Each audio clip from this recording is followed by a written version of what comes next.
Selamat sore para trader Go Live Trade. Nah, sore ini saya akan memberikan tips edukasi mengenai divergensi. Seberapa akurat alat trading ini? Kita mulai kepada pengertian dari divergensi itu sendiri, yaitu divergensi atau divergence adalah pergerakan pasar dalam grafik yang menunjukkan harga dan indikator teknikal yang berbeda arah. Kemunculan divergensi ini mengindikasikan bahwa harga sudah mulai jenuh dan arah trennya mulai melemah. Umumnya, trader dan investor bersiap untuk mengambil transaksi ke arah sebaliknya. Seperti contoh, jika harga bergerak dalam tren naik dan terjadi kemunculan divergensi, maka trader ataupun investor bisa bersiap-siap untuk mengambil arah transaksi sebaliknya. Jika harga tren harga sedang bergerak turun, maka trader dan investor bisa bersiap-siap untuk melakukan buy jika ada kemunculan divergensi. Nah, divergensi ini bisa dibagi dua, yaitu divergensi positif dan divergensi negatif. Divergensi positif mengindikasikan harga akan bergerak naik segera, ya. Divergensi positif ini muncul ketika harga bergerak swing ke bawah, tetapi indikator teknikal bergerak ke atas, ya. Jadi kalau bergerak swing itu ketika dia buat low, dia melakukan rebound untuk bikin high, lalu dia bergerak lagi ke bawah, itu namanya swing, ya. Divergensi positif ini juga sering disebut sebagai divergensi bullish, ya. Nah, yang kedua adalah divergensi negatif. Nah, ini kebalikannya, mengindikasikan harga akan bergerak turun segera. Divergensi negatif ini muncul ketika harga bergerak swing ke atas, tetapi indikator teknikal bergerak ke bawah. Ini sering disebut juga dengan divergensi bearish. Jadi, divergensi positif atau divergensi bullish itu terjadi ketika harga tren sedang turun. Sedangkan sebaliknya divergensi negatif, ya, itu sering terjadi ketika harga tren sedang naik.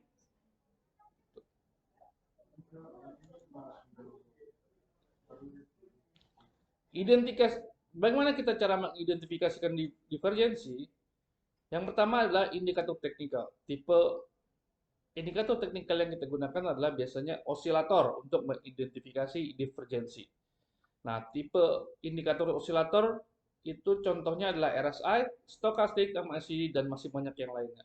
Ya. Nah, dari tiga ini memang ini sering digunakan untuk mengidentifikasi divergensi.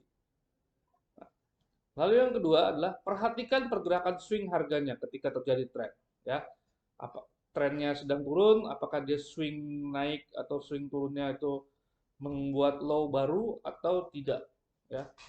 Berikutnya memperhatikan pergerakan indikator teknikal yang terkait. Ya, artinya jika kita menggunakan RSI, kita bandingkan swing harga tadi dengan RSI. Atau kalau kita menggunakan stokastik, maka kita bandingkan dengan stokastik. Apakah akan membentuk formasi divergensi atau tidak? Nah, jadi kalau misalkan kita identifikasi terlihat muncul divergensi, ya itu kita bisa bersiap-siap untuk melakukan transaksi arah sebaliknya. Nah, berikut adalah contoh dari grafik GBP USD yang di time frame H4. Harga kita lihat dia sedang swing turun, ya, harga lagi tren turun, lalu dia melakukan swing dengan formasi lower low, ya. Eh, Level low-nya lebih rendah lagi daripada level low sebelumnya. Nah, ini namanya swing, ya. Nah, kalau kita bandingkan dengan MACD, ya, dengan kita bandingkan MACD, maka terlihat bahwa MACD tidak membuat low baru. Dia justru swingnya tidak menembus low sebelumnya. Jadi dia berada di atas. Nah, perbedaan arah ini, harga ke bawah sedangkan indikator ke atas, inilah yang disebut dengan divergensi. Nah, ini bisa diidentifikasi sebagai divergensi positif atau bullish. Artinya, trader dan investor bisa bersiap untuk melakukan buy jika terjadi reversal. Ya, ini kan di sini teridentifikasi divergensi bullish, maka kita bisa buy di kisaran 2 candle ini atau 3 candle ini. Berikutnya masih di GBP USD di time frame 4 menggunakan RSI, ya, indikator RSI. Kita bisa lihat identifikasinya ketika harga membuat high baru, swing high, artinya level high yang di sini lebih tinggi dari level high sebelumnya. Tetapi tidak diikuti dengan pergerakan indikator RSI-nya, ya. Kalau RSI-nya yang posisi ini berada di sini, maka dia swing harganya di indikator vertikal tidak menembus high sebelumnya. Nah, inilah disebut dengan divergensi bearish atau divergensi negatif, ya. Jadi investor ataupun trader bisa melakukan bersiap-siap melakukan aksi sell. Nah, namun divergensi ini juga ada kekurangan, yaitu sering tidak berhasil jika ada faktor fundamental yang mempengaruhi, ya. Ini cukup berbahaya kalau misalkan sedang ada faktor fundamental yang menggerakkan tren harga, lebih baik divergensi ini tidak digunakan, ya. Sebenarnya seperti contoh pergerakan emas ketika perang Rusia dan Ukraina, divergensi selalu muncul tetapi tidak disertai dengan sesuai dengan teori yang kita pelajari ini, ya. Dia akan terus naik dan naik karena penggeraknya adalah fundamental, bukan lagi teknikal. Oke.